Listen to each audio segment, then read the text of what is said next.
Pemirsa, Gubernur DKI Jakarta Basuki Cahayapurnama membuka kemungkinan kembali maju bersama Wakil Gubernur Jarod Saiful Hidayat dalam pemilihan Kepala Daerah DKI Jakarta 2017. Gubernur Ahok mengaku memiliki hubungan yang baik dengan sejumlah partai politik.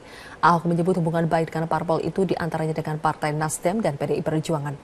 Meski ada hubungan baik dengan sejumlah parpol, Ahok menegaskan dirinya tetap akan maju melalui jalur independen. Namun Ahok membuka peluang bagi parpol yang ingin bergabung dengannya meski tanpa harus menjadi kader partai tersebut. Bahkan terang-terangan Ahok pun menyatakan siap jika dipasangkan kembali dengan politikus PDI Perjuangan Jarod Saiful Hidayat yang saat ini menjabat sebagai Wakil Gubernur DKI Jakarta. Hubungan baik dengan PDIP dan Nasdem. Nah, kita bisa gabung aja, nanti maju bisa aja. Tinggal saya perorangan, kita lihat aja. Saya juga bisa pasangan dengan Jarod lagi maju kan bisa juga. Ya kan, Jarod kan pasti kader PDIP, ketua DPP. Selama ini hubungannya juga baik-baik aja kan sama Jarod kan, Mas Jarod. Ya bisa aja maju bareng lagi sama beliau. Ya. Pemirsa, gelombang terorisme di tanah air tidak henti terjadi. Pemerintah menyebut terorisme sebagai musuh bersama dan butuh kerjasama dari segenap elemen bangsa untuk memerangi terorisme.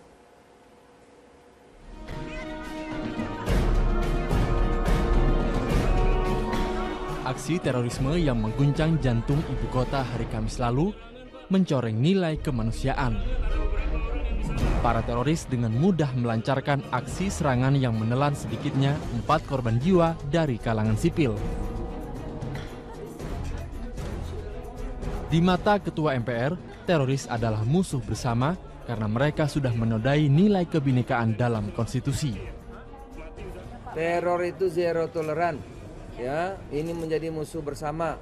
Saya minta kita semua jangan takut. Rakyat Indonesia tidak boleh kalah dengan teror. Teror itu musuh kita semuanya. Harus kita habisi, kita lawan bersama-sama. Dari manapun datangnya. Menteri Pendidikan dan Kebudayaan terus mengingatkan agar menangkal paham radikal dengan kurikulum pendidikan berkarakter kritis. Dengan karakter kritis, generasi muda tidak mudah terpengaruh ajakan sesat. Jadi yang harus dibangun lewat kurikulum adalah kemampuan kritisnya, kemampuan analitisnya. Nanti bisa dipakai untuk segala hal. Jadi kalau ada ajakan tawaran juga begitu. Sama seperti apakah kita harus memberikan kurikulum tentang mengelola WA, mengelola SMS, kan tidak. Tetapi kemampuan kritis. Membuat kalau kita terima kabar, dibaca ulang, diverifikasi, baru disebarkan. Menurut cendekiawan Islam, terorisme tidak ada korelasinya dengan agama. Kelompok teror yang berkedok keagamaan merupakan bentuk pola pikir yang salah. Negara muslim mana termasuk Indonesia, termasuk Saudi Arabia, Pakistan, ya, kemudian Malaysia, Saudi Arabia, tidak ada yang merekomendasi ISIS itu, nggak ada, gitu kan. Satu. Yang kedua, cara-cara dia itu bukan cara-cara yang Islami. Ya, misalnya yang bukan kelompok dia halal dibunuh, berarti kan? Kepolisian menyatakan aksi teror di ibu kota terungkap berafiliasi dengan jaringan ISIS di Suriah. Para pelaku teror maupun dalang di balik teror diketahui merupakan warga negara Indonesia. Di mata Ketua MPR, mereka adalah contoh kelompok yang gagal menafsirkan ideologi kebinekaan dan kerukunan dalam Pancasila. Tim Liputan Metro TV.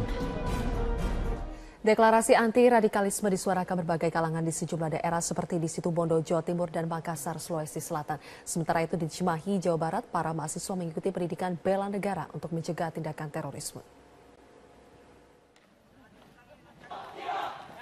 Untuk mencegah generasi muda terlibat gerakan radikal atau teroris, 450 mahasiswa baru Sekolah Tinggi Keguruan dan Ilmu Pendidikan STKIP Pasundan, Kota Cimahi, Jawa Barat, mengikuti pendidikan bela negara di Markas Komando Batalion Armet 4 105 GS.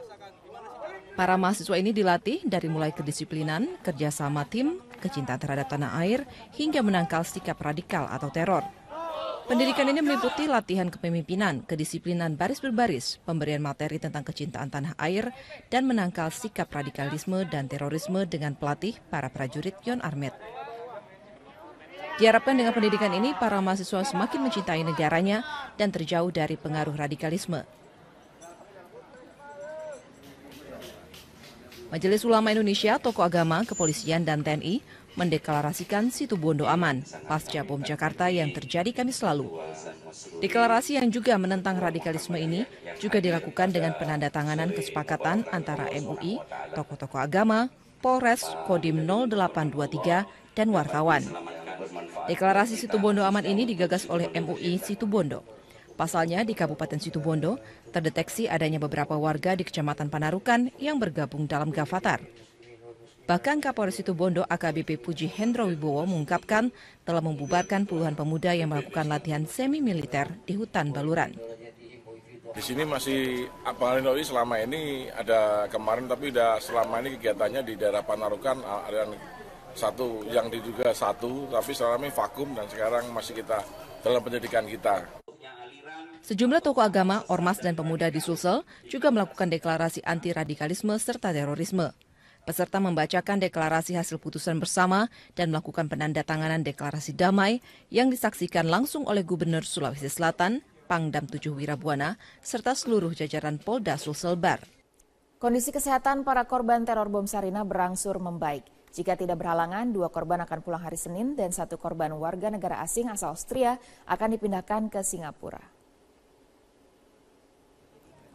Hal ini disampaikan oleh Kepala Bidang Kedokteran dan Kesehatan Polda Metro Jaya, Kombes Pol Musyafak, ketika ditemui setelah kunjungannya ke RS Abdi Waluyo hari Minggu. Ia mengatakan sesuai dengan izin dokter, 2 WNI atas nama Aldi Tardiansyah dan Afrizal diperbolehkan untuk pulang. Sementara itu 1 orang WNA asal Austria, Manfred Stoif, akan dipindahkan ke salah satu rumah sakit di Singapura atas permintaan keluarga. Nantinya semua korban teror bom yang pulang berhak melakukan perawatan rawat jalan dan segala biaya ditanggung oleh pemerintah. Dengan adanya pulangnya 3 pasien berarti tersisa 2 pasien yang masih dalam pengawasan dan penanganan tim dokter RS Abdi Waluyo. Meskipun demikian, 1 WNA dari Jerman dan Aibtu Suhadi, Polantas yang menjadi korban tembak, saat ini pun kondisinya berangsur membaik.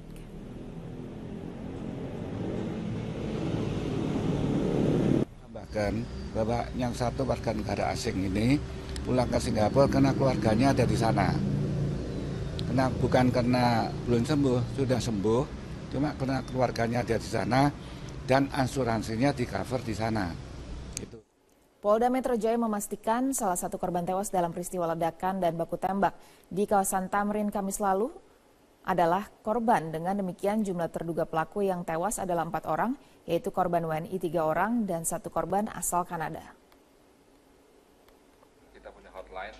Meskipun pihak kepolisian sempat menduga bahwa Sugito adalah salah satu anggota dari jaringan terorisme, namun dari hasil penyelidikan, Sugito adalah kurir di salah satu perusahaan swasta. Sugito, pria berusia 42 tahun yang ditemukan tewas di pos polisi Sarinah, adalah warga Karawang, Jawa Barat.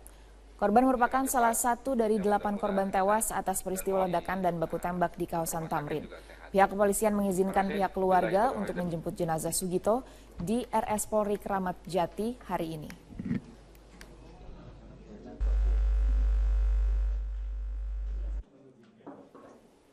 Setelah Mabes Polri menetapkan Ahmad Muhazan sebagai salah satu terduga pelaku aksi bom Tamrin, warga desa Kedungwungu, Kabupaten Indramayu, Jawa Barat menolak jenazah terduga teroris tersebut dimakamkan di desa mereka. Sambil membawa poster penolakan, puluhan warga desa Kedungwungu, Kabupaten Indramayu, Jawa Barat ini menggelar aksi penolakan kedatangan jenazah Ahmad Muhazan yang telah ditetapkan sebagai terduga pelaku bom Tamrin. Dalam aksinya, warga menyatakan aksi penolakan jenazah untuk dimakamkan di desa mereka karena telah mencoreng nama baik desa dan masyarakat setempat. Ahmad Muhazan dinilai warga setempat sebagai sosok yang tertutup dan jarang bergaul dengan tetangga.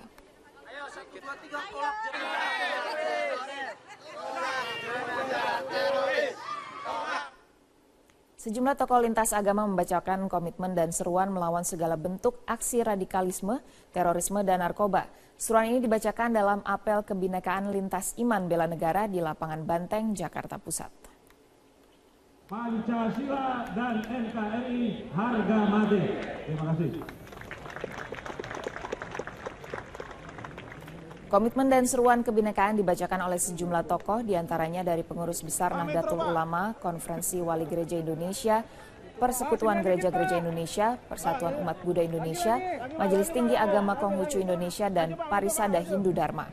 Selain seruan untuk melawan segala bentuk radikalisme, terorisme, dan narkoba, sejumlah tokoh lintas agama ini menyerukan untuk menjaga Pancasila, Bhinneka Tunggal Ika, dan Undang-Undang Dasar 1945. Para tokoh lintas agama juga meminta kepada pemerintah untuk menginisiasi undang-undang untuk mencegah dan memberantas aksi radikalisme, terorisme, dan narkoba